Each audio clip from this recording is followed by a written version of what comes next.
A famous man once said, "We create our own demons." So what's up guys, मैं हूँ mister wolf. तो हमारे attack on Titan को ख़त्म हुए कुछ ही महीने हुए हैं, लेकिन अभी भी इसकी बहुत सारी बातें हैं जो ठीक से दिखाया नहीं गया। तो फर्स्ट है हमारा मार्ली।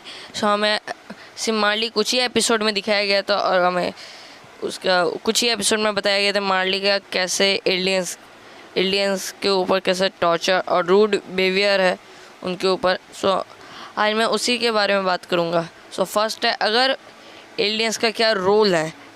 सो विली टाइबर भी एक एलियंस ही है। अगर विली टाइबर पहले ही कह चुका होता कि एलियंस नहीं, वो वॉर को ख़त्म किया है और एलियंस नहीं उनको टाइटन दिया था यूज़ करने के लिए, जिससे अगर बाद में कोई रंबलिंग करे तो वो टाइटन से उनको रोके। सो एरेन वो रंबलिंग नहीं कर सकता। और लिबेरियो में अगर विली टाइबर कह चुका होता तो लिबेरियो में कभी एरेन वैसे और एरेन की टीम आतंक नहीं बचाती, कभी भी आती ही नहीं। लेकिन ये वीडियो एरेन के ऊपर नहीं है। एरेन को कभी उन्होंने नहीं बनाया डेवल, उन्होंने बनाया ग्रीशा को डेवल, क्योंकि एक मामूली सा डॉक्टर जो अपनी सिस्टर को लेके सिर्फ वॉल्स के बाहर गया था एक एयरशिप को देखने के लिए, उसकी वजह से उसकी बहन को मार दिया गया क्योंकि वो वॉल्स के बाहर गए थे और वो एलियंस है। सो वो इतनी सी बात से इतना ज़्यादा हेट करने लगा मार्ली को कि सिर्फ हम वॉल्स के बिना परमिशन के बाहर गए थे, हमें इसलिए मेरी बहन को मार दिया गया।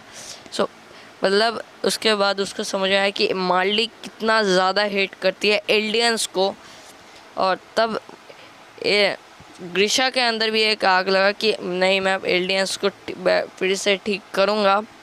सो और ग्रीशा के अंदर ये आग और भी बढ़ा जब उसको पता चला कि सारे के सारे एलियंस को वो ऐसे रूड बिहेवियर है उनको कोई भी पसंद नहीं करता, डेवल्स मानते हैं उनको एक। सो जब ग्रीशा को पता चला कि एक ऐसी विरोधी टीम भी है जो मार्ली को ख़त्म करना चाहती है, तो ग्रीशा भी ज्वाइन करता है उस ग्रुप को। और ग्रीशा को तब पता चलता है मिस्टर एक आउल नाम का बंदा जो मार्ली के अंदर इन्फ्रारेड है और उनको सारी की सारी चीज़ें प्रोवाइड करता है और किसी को भी उसकी आइडेंटिटी नहीं पता, सिर्फ उसका असली नाम तक नहीं पता, उसको कभी नहीं देखा। तो तभी हमें इंट्रोड्यूस होता है डीना फ्रिज जो एक रॉयल ब्लड है और उसको एलियंस की जो भाषाएं होती है उसको समझ में आता है। तो ग्रीशा और डीना को होता है प्यार और उनका बेटा होता है जीक। तो जीक होने के बाद जब उनकी फैमिली जब एक टावर के वॉल्स के बाहर जब परमिशन लेके जब एक टावर में खड़ी थी, तो तभी एक ओल्ड मैन आता है और उनको जब देखता है कि वो एक एलियंस है और उनके हाथ में रिस्ट बैंड है, तब वो उनको लिटरली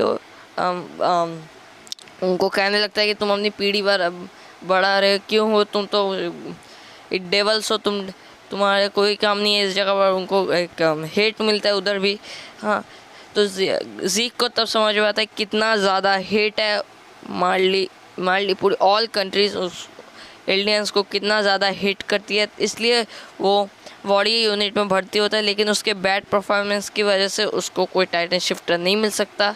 सो इसलिए ग्रीशा भी बहुत नाराज़ होता है क्योंकि उससे उसकी बहुत ज़्यादा आशाएं थी कि वो जीक एक टाइटन शिफ्टर बन के कुछ कर सकेगा एलियंस के प्रति। सो इसलिए जीक को बहुत ज़्यादा प्रेशर मिलने लगा दोनों तरफ से। सो जीक उस बीच में बहुत ज़्यादा फ्रस्ट्रेट हो चुका था और जीक हर बात में अपने डैड से और मॉम से डरता था कि वो उनको कहता था कि आप ये काम छोड़ दो, लेकिन उसके डैड और मॉम कहते थे कि नहीं, हम ये काम नहीं छोड़ सकते हैं, हमें एलियंस को वापस ठीक करना ही है और तुम ही ये कर सकते हो सिर्फ। इसलिए जीक बहुत अकेला पड़ने लगा और जीक इतना ज़्यादा फ्रस्ट्रेट हो गया था कि आखिर में उसने अपने मॉम डैड को फंसा दिया चार्ल्स जेवियर की वजह से, क्योंकि वो वही थे कि वो उससे अच्छी तरह से बात करते थे। सो वो उन्होंने उसको एक जीक ने चार्ल्स जेवियर को एक आइडियल की तरह देखा, एक फादर फिगर समझा। तो उन्होंने कहा कि अपने मॉम डैड को फंसा दो जिससे तुम ग्रैंड पेरेंट्स बच जाएंगे, तो ज़ीक ने वही किया। और जब ग्रीशा को और डीना फ्रिट्ज को वॉल्स में लेके गया मार्ले पैराडाइज में, और वहाँ से उनको टाइटन बना के नीचे फेंक देना था, तभी ग्रीशा कहने वाला था कि डीना फ्रिट्ज एक रॉयल ब्लड है। अगर मार्ली को पता चल जाता कि उनके पास एक रॉयल ब्लड है, तो वो उनको एक टाइटन शिफ्टर बना देते और उनको एक स्लेव की तरह यूज़ करते, क्योंकि अगर एक रॉयल ब्लड टाइटन शिफ्टर बहुत ही ज़्यादा पावरफुल होता है, जो भी हमें ज़ीक के अंदर दिखता ही है। तो आखिर में लास्ट में ज़ीक और ग्रीशा बात करते हैं, और ग्रीशा अपनी माफ़ी मांगता है कि उसके रूड बिहेवियर की वजह से वो उसको वैसे एक फादर की तरह ट्रीट नहीं कर पाया। और मार्ली ने जब देखा कि ज़ीक ने अपने मॉम डैड को तक धोखा दे दिया था, फंसा दिया था, तो मार्ली भी चालाक है, तो मार्ली ने भी समझ लिया था कि ज़ीक कुछ भी कर सकता है, ज़ीक हमें भी धोखा दे सकता है जो ज़ीक धोखा दिया। तो इसलिए जब वॉरियर यूनिट की अगर मीटिंग भी होती है, तो वो मार्ली उनकी बात सुन रहे होते हैं, लिखते हैं, और ये पूरी वॉरियर यूनिट को पता है कि उनकी बातें सुना जा रहा है, लेकिन वॉरियर यूनिट कुछ कर नहीं सकते, बिकॉज वो एलियंस है, और एलियंस कुछ भी नहीं कर सकते मार्ली के लिए।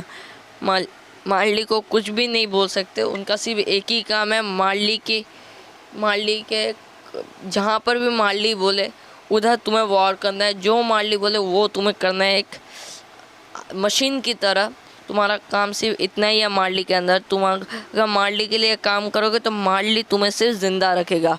और वॉरियर यूनिट के बच्चे और वॉरियर जो टाइटन शिफ्टर बन जाते हैं, उनमें 3 रकम का डिफरेंस होता है। जो वॉरियर यूनिट पूरी तरह से मतलब टाइटन शिफ्टर बन जाते हैं, उनका एक रेड बैंड होता है, जिनको उसका मतलब वो एक मार्ली के सिटीजन्स है, उनको मार्ली में भी जाने दिया जा सकता है हर जगह, लेकिन उनको उन वॉल्स के अंदर ही रहना पड़ता है जो मार्ली ने बताया। एलियंस के लिए एक अलग से उनको उधर ही रहना पड़ेगा, वो उधर से बाहर नहीं जा सकते और कहीं भी नहीं रह सकते बस। और वॉरियर यूनिट के उनको ज़्यादा से ज़्यादा कुछ भी नहीं, सिर्फ नॉर्मल एलियंस से ऊपर का दर्जा मिलता है उनको, लेकिन उनको तो पहले एलियंस ही समझाया जाएगा। अगर उनसे कोई मिलेगा तो उनको पहले एलियंस ही बोलेंगे, उसके बाद उनको कोई मार्ली सिटीजन्स बोलेंगे। और अगर तुम एक मार्ली में रहते हो तो, लेकिन अगर हम वॉरियर यूनिट की भी बात करें तो सबका एक पर्सनल रीज़न है। ज़ीक का एक पर्सनल रीज़न है, पीक का एक पर्सनल रीज़न है, एनी का एक पर्सनल रीज़न है, और हमारे राइनर का भी एक पर्सनल रीज़न है। और हमें बाकी बेयरटोल और गैलियार्ड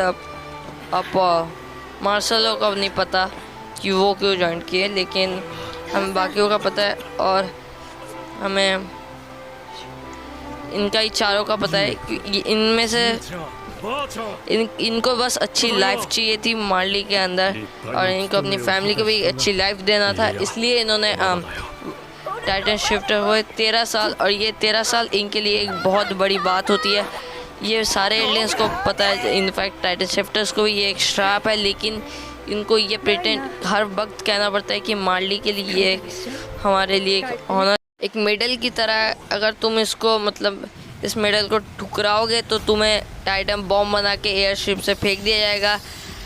और ज़ीक का यही काम है। तो ज़ीक क्या करता है, ज़ीक टाइटन बॉम्ब्स जो उनके अंदर ज़ीक का स्पाइनल फ्लूइड होता है उनके अंदर डाला जाता है। उसके बाद ज़ीक जब चिल्लाता है, इनफैक्ट क्योंकि उसके बाद रॉयल ब्लड है, सो इसलिए तो ज़ीक का एक बहुत बड़ा यूज़ है, इसलिए ज़ीक को वो कुछ नहीं करते, और ज़ीक एक बहुत अच्छा मेंबर है। टाइटन बॉम्ब बना के फेंक दिया जाता है। और हम ग्रीशा की बात करें, सो ग्रीशा जब पैराडाइज के वॉल्स के अंदर आता है तो उसको कार्ला मिलती है, और कार्ला और एरेन जब होता है तो ग्रीशा को पता चलता है कि नहीं, उसने जो किया वो फ्रिट्ज के और ज़ीक के साथ किया, तो वो कभी अच्छा फादर और हस्बैंड नहीं बन पाया, उसको पता चल गया। और आखिर में उसने ये एडमायर किया और उसके बाद वो चला जाता है। सो वीडियो ख़त्म, भागो यहाँ से। So hope you like this video guys. तो ये मेरे माइंड में अचानक से आया था सो मैंने अचानक से ही बना दिया। और मैं कह देता हूँ कि मैं वाइन्स और एनिमे की कोई भी वीडियो शनिवार रविवार में एक दिन लाऊंगा, क्योंकि इसमें भारी एडिटिंग करना पड़ता है और मैं अभी न्यू हूँ तो थोड़ा सा प्रॉब्लम हो रहा है। गेमिंग वीडियो मैं शनिवार रविवार लाऊंगा और ट्विच में मैं मंडे से लेकर फ्राइडे तक पूरी कोशिश करूँगा लाइव स्ट्रीम करने के लिए, तो उधर भी फॉलो कर देना मुझे। So good bye guys.